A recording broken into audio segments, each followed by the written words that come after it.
You want to be a pro athlete? You want to turn your passion into a living? It's really simple. You need to become a good storyteller. You need to be able to tell your journey, where you've come from, where you're at the moment, and where you plan to go. And that where you plan to go is really, really inspiring for people. It's really motivating for people. It gets them out of bed, it gets them on the right path. It might inspire them to run, it might inspire them to pick up a guitar, it might inspire them to write. It doesn't matter. I was at a wedding at the weekend, Saturday and then Sunday, and many things from it. And it's not often I'm with 100 people and everybody's talking, mingling, and kind of everybody's like, what do you do, where are you from, etc. And there's people from all over the world there, all over Asia. It's a Portuguese, an Irish family, getting married to a family, my best friend from Manchester. And everybody has that initial kind of commonality that they're all at the same wedding. How do you know the bride and groom? And then it's kind of like, what do you do? What do you do for a living? And I think the best question you can always ask somebody is, what's your passion? What makes you tick? What gets you out of bed in the morning? What makes you really kind of, your eyes light up? As soon as you get somebody onto the story of what is your passion, their eyes will light up and you'll see a change in character. And the most unapproachable people will all of a sudden be so warm and open. Talking to one person, they were talking about a huge bodybuilder that was their personal trainer. But he had another side to him that was interested in Maine Coons, that bred Maine Coons cats to sell. And all of a sudden you switch him onto that. You're talking about personal training. Will you train me? And he's very standard. Well, do you have what it takes? Do you have the discipline? Do you have the motivation? I only train the very best. Talk to him about cats and all of a sudden, oh, my little cat is sick at the moment. It's a different personality, but you have to get somebody's story out of them. So as well as being a good storyteller and being able to tell your story, it's really important to be a good interviewer. It's really important to ask open questions, like how, what, when, where. And if you can do that, and if you can get somebody onto what really makes them tick, you just open them up and you meet them on a human level. This was a wedding in Dubai. I'm in Dubai right now. And it's a very working class family that my best friend comes from. We're very working class people, very proudly working class people. We graft very hard in order to get to where we were to get to, but we always knew as children growing up that if we work hard, and if we listen at school, and we exert ourselves, yes, everybody has a different starting point, but if you really put the effort in and you stay out of trouble, then you can get places in life. And that's in itself an inspiring journey for a lot of people, and everybody has a different starting point. Everybody. There's people from Russia there, there's people from Africa there, there's people from America there, there's people from Italy there, all over the world.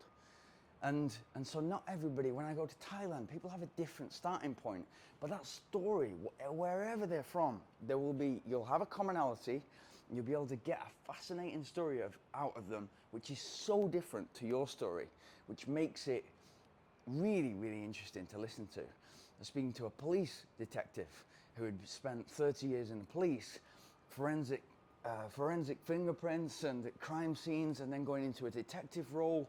Now as a method actor. Fascinating, really fascinating story. And how do you get into that? How do you actually get into acting? How do you start, in your 50s and 60s? How do you actually do that? And it's getting that story out, and then all of a sudden they go from, okay, this is what I was really passionate about for a while, forensic science and detective crime scenes, and I'm really fascinated. I could tell you all the stories, and then all of a sudden this is what lights me up at the moment. And he wrote children's books as well. And we spoke about, we'd both written children's books and how much we get out of that and why we got into it. And it's usually because you've met children that have inspired you. It's not so different to the J.M. Barrie story about Peter Pan, how he wrote Peter Pan. Maybe tens or hundreds of bad plays, and all of a sudden he gets inspired by a group of children and the imagination that comes from those children and his imagination. And J.M. Barrie is actually Peter Pan in a way it tells him, and it's his storytelling ability that makes that into something that's been a classic for us. So you have to meet people on a human level, and people are not who they were 5 years ago, they're not who they were last week, certainly not who they were as a child, so people's kind of like trajectory is definitely not a straight line. And what often comes up as you're having these conversations is, people ask me what I do. And, my story is that I used to be in recruitment. I used to have a career. I was in the city centre of Manchester. I was wearing a suit every day, I was going to work, and I loved my career. And then I decided to have a sabbatical, and then I got into running. How did you do that? Wow, it's a leap of faith. And then tell them how I did that, and kind of like how it kind of like the progression was, and how I lost weight, and how I got faster times, and then how do you make that into a profession? How do you make that into a living? And how do you kind of get your first contracts and sponsorship deals? And how do you keep those going? Do you need to keep winning? And how has social media affected that? And you tell the story so many times that you can maybe get into the bad habit of telling the story in quite a boring way, in your way, in the way that you know it. But in actual fact, it's really important to continue to tell yourself that story, and make the story interesting for the person. Put yourself in their shoes. Okay, the way you make money through running might be, you might be the best in the world, and therefore everybody wants to sponsor you, and it's kind of like people are competing for your to put shoes on your feet, to put clothes on your back, and watch companies, whatever it is. It might be that you had to hustle for it, you had to get any sponsor that was possible, and you needed to keep your integrity, you needed to go with the right brand, but you needed to work multiple contracts in order to put food on the table. And that's a hard thing to do, but it shows how much you love your passion. And I think it's so important that you follow your passion.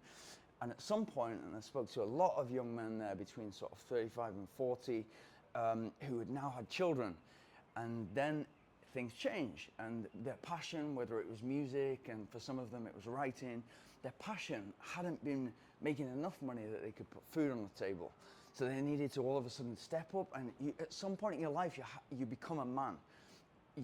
And what I mean by that is, yeah, you may feel you're a man at 18 years old, but there's points in your life, maybe your first child, maybe you're somebody you need to provide for, maybe your parents you need to provide for, maybe your wife or your girlfriend, or in my case, my cat made me feel like all of a sudden I have an insane amount of responsibility and accountability for this cat's safety. I love him so much that I would do absolutely anything to keep him safe, make sure he's well, make sure he's having the best life possible. At certain points in your life, you have to step up. And then in this person that I spoke to's case, he needed to come away from the music industry. Everything that he loves and every part of him is music. And if he had all the money in the world, that's what he would do. But you have to make money because you have to put food on the table. You have to provide and protect your family. And that's really important. Because everyone has got a different story. And the most engaging, interesting people at the party, they're often quite shy. Even if they don't look that way, even if they look so glamorous, they look from a different planet. Everybody looks so beautiful on a wedding day, and they look unapproachable. They look maybe a little bit intimidating. But if you meet them on a human level, you realize that they're actually quite shy. And once you can kind of like break down that shyness and kind of let them settle into your personality and let them tell a story, you're gonna find out fascinating stories, and that's gonna increase your journey. Now, one thing that you're probably wondering if you're a runner, why am I talking about this, is it's really important to be a great storyteller. If you're trying to do this and you're not maybe at the top level, you're not running world records or course record, whatever, and you're trying to make this into a living, it's important that you're a good storyteller. It's important you can do that. At the weekend, if you have a wedding or if you have a big event coming up, and I had this when I was training for somebody for the Western States this year. It's like, got a wedding coming up, it's kind of 6 weeks out, what do I do? Don't drink too much. Don't drink too much. Like I would always say, if you possibly can, don't drink too much and just take a light party, enjoy yourself, don't worry about running that morning.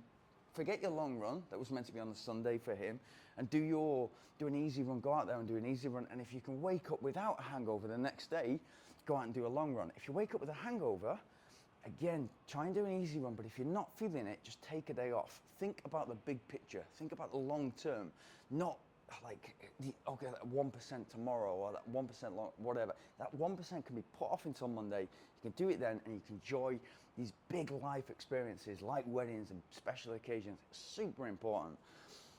Just what was in my head today, and it was my best friend that got married.